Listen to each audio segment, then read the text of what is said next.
皆さんこんにちは。この日は3月1日です。会議に行ってからコンビニで荷物を送ります。日本の日常の風景を楽しんでください。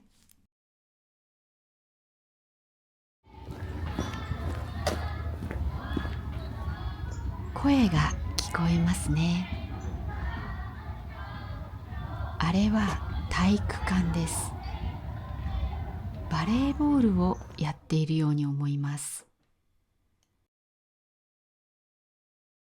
さっきの体育館は小学校の体育館です。向こうの山がきれいですね。雪が積もっています。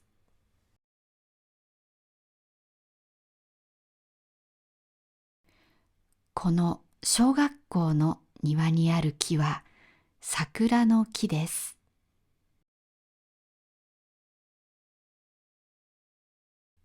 ここでは今年の桜は3月26日頃から咲き始めるそうです。学校の庭にはだいたい桜が植えてあります。手前の建物が小学校の建物で、後ろの大きな建物は団地です。団地はマンションやアパートとは違い、県や市町村が建てたものが多いです。団地と聞くと古いイメージがあるんですが、ここの団地は新しくてきれいです。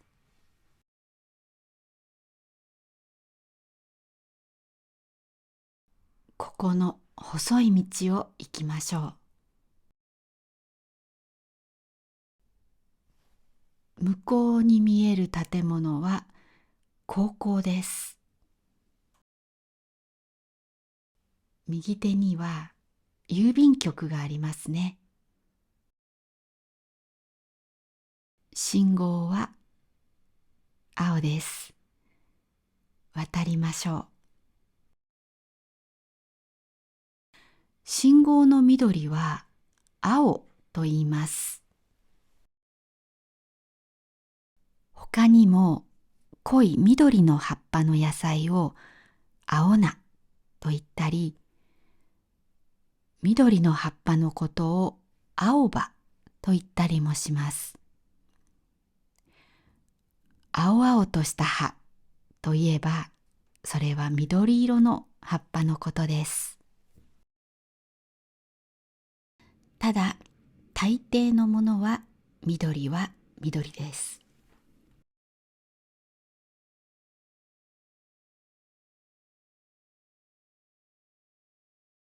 ここは何て書いてありますか？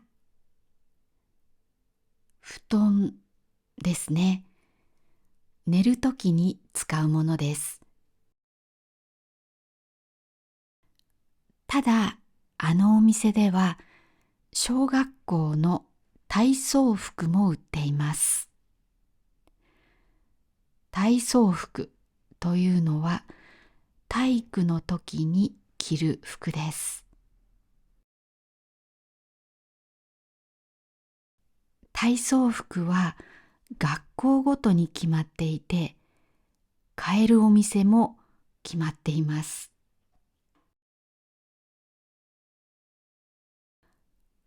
この近くの小学校の体操服はさっきのお店でしか買えません。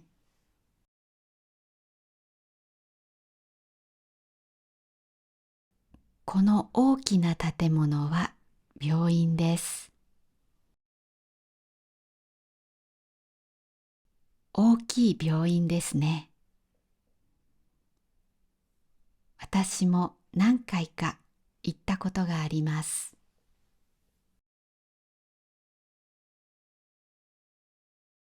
病院の前にはバス停とポストがあります。そして病院の向かいには薬局があります。薬局では薬をもらいます。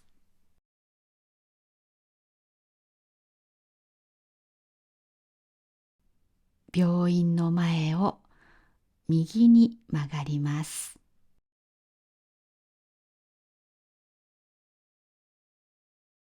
私は今、自治会の会議がある場所に向かっています。自治会というのは、その地域に住んでいる人たちで作る団体です。町内会と呼ぶところもあります。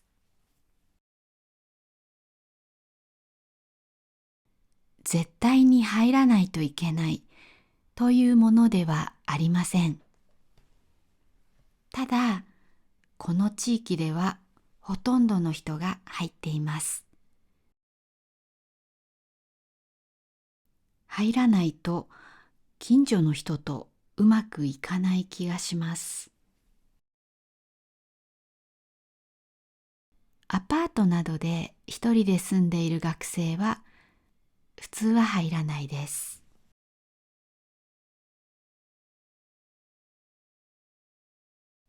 この文字読んでください。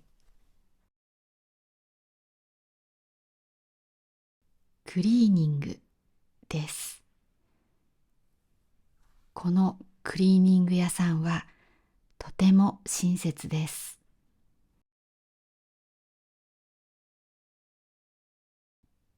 何年か前の夏休みに娘の制服を洗ってもらいました。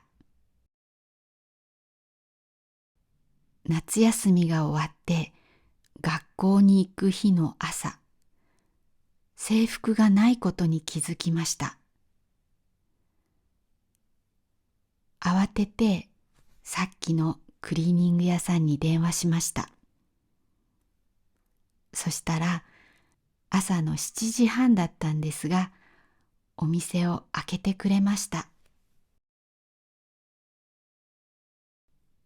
今でも感謝しています。今度はこの文字を読んでください。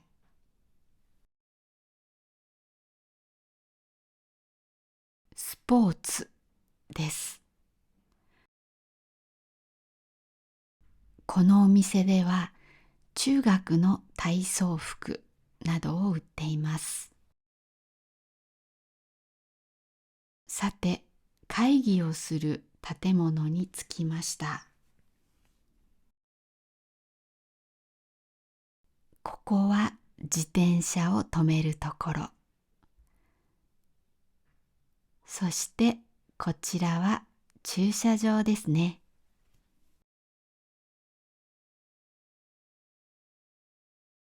この階段を上がります。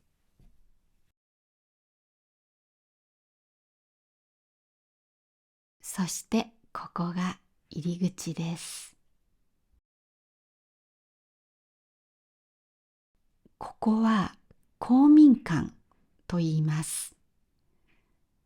公民館はその地域に住んでいる人たちのための場所です。では、会議に行ってきます。会議が終わりました。さっき通った道を帰っています。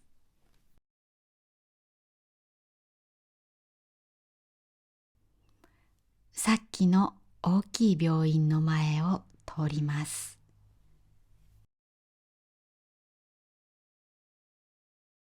道路を渡ったところに細い道が見えました。あそこに行ってみることにします。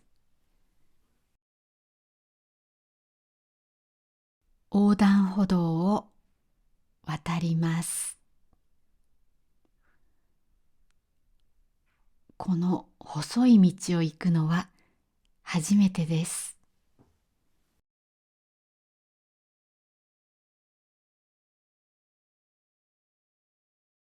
右に見えてきた家は誰も住んでいない感じがしますね。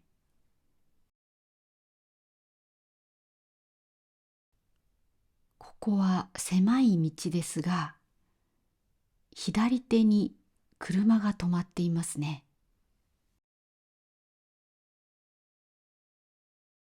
こっちに行くとさっきの通り、こっちに行くと公園があるみたいです。公園の方に行ってみましょう。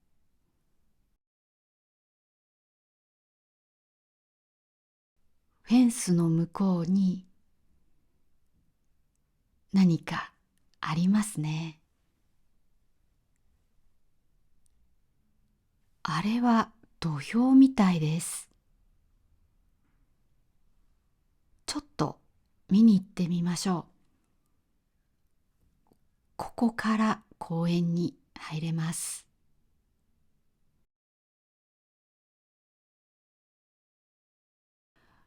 土俵というのはお相撲をするリングのことです。土でできているので土俵と言います。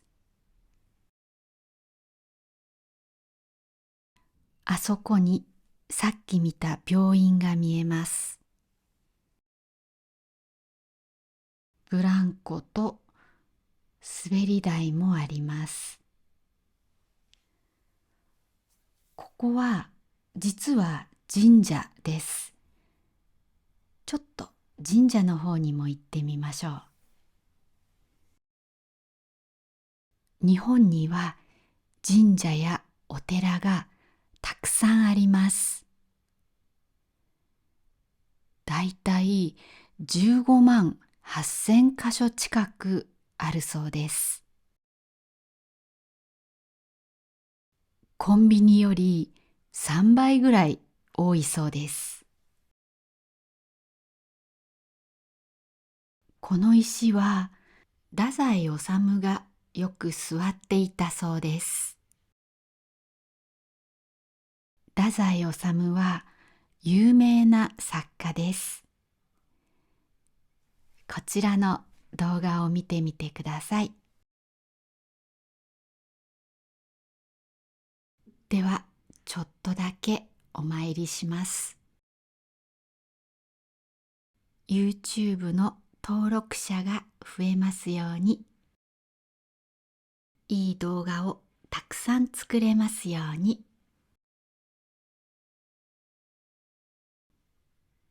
とてもいい天気ですね。では、元来た道に戻ります。先がない道を突き当たりと言います。突き当たりの右はさっき見た公園です。左の方に行きましょう。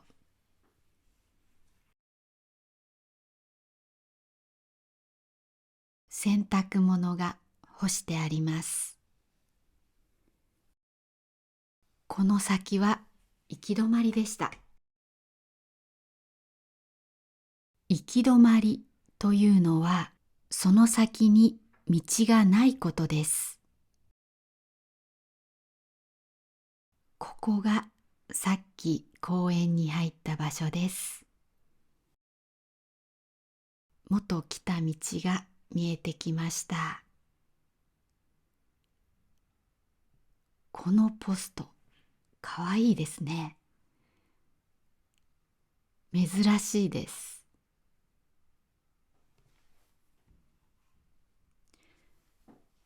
では、この道をまっすぐ行きます。すごく古い家がありますね。人は住んでなさそうですね。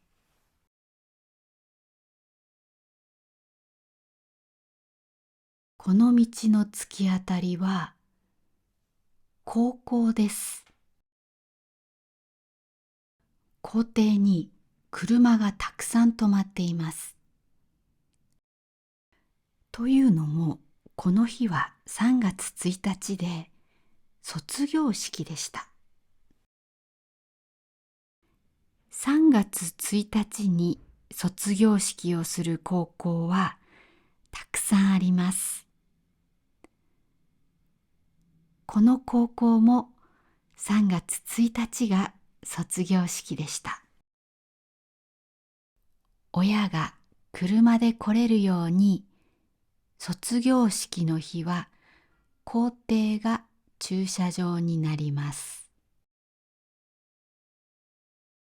卒業式では歌を歌います。とてもいい曲が多いです。卒業式でよく歌う曲をこのポッドキャストで紹介しました。いい曲がたくさん聴けるので、ぜひ聴いてみてください。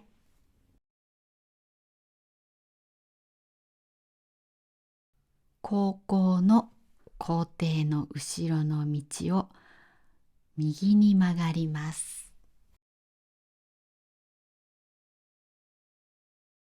この先にセブンイレブンがあります。セブンイレブンで荷物を送ろうと思います。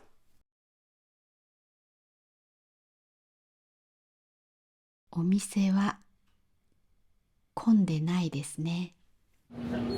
荷物出したいんですけども。初払いですか？初払いです。初払いというのは、送る人がお金を払います。その反対は着払いで、受け取る人がお金を払います。はい、ありがとうございます。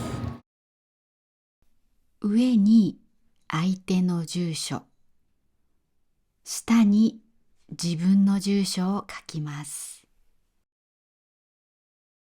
これでお願いします。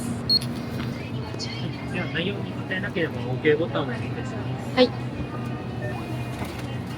お支払い方法をお選びください。現金を入れ終わりましたら、確認の上、OK ボタンを押してください。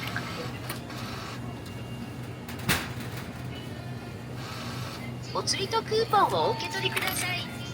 お取り忘れにご注意ください。でこちらから。はい、じゃあよろしくお願いします。Now let me tell you about my course. I really want to help Japanese learners improve their Japanese, and I like you to speak with confidence. That's why I created a course to help you improve your pronunciation, rhythm, pitch, accent, and intonation. If you want to feel more confident when speaking with Japanese people, please check out my subscription course. You can find the link in the description. 最後に今日はこのコメントを紹介します。ルーカスさんからです。ネギを背負っているカモですか？カモネギっていうポケモンの由来かな？これはこちらの動画で私が花屋さんにネギを持って行った時、花屋さんがネギ背負ってきたと言いました。その時にカモがネギを背負ってくるという表現を紹介しました。でも私は意味を説明しませんでした。なので今説明しますね。日本には鴨鍋という料理があります。鴨のお肉の入った鍋です。そこにはネギも入っています。だからもし私が鴨鍋を食べたいなって思った時に、鴨がネギを背負って私のところに来てくれればすごくラッキーですよね。お肉と野菜が自分から歩いてきてくれるということになります。なので、カモがネギを背負ってくるというのは、相手が自分にすごく都合のいい行動をしてくれるという意味です。これを短くしてカモネギということもあります。ポケモンのカモネギはそこから来ています。ただ、あの動画では私がネギを持って行ったんで、ネギを背負ってきたと言っただけです。花屋さんにとって都合のいい行動だったわけではありません。ただ、ネギを持って行ったというのが面白かったんだと思います。なぜならば、普通ネギは持っていかないからです。でも、あのネギは実は有名なブランド物のネギだったんです。だから持っていきました。というわけでした。カモがネギを背負ってくるカモネギ、面白くないですか？面白かったらぜひいいねボタンを押してください。それからこのチャンネルを友達に紹介してくれるととっても嬉しいです。最後まで見てくれてありがとうございました。また次の動画でお会いしましょう。またね。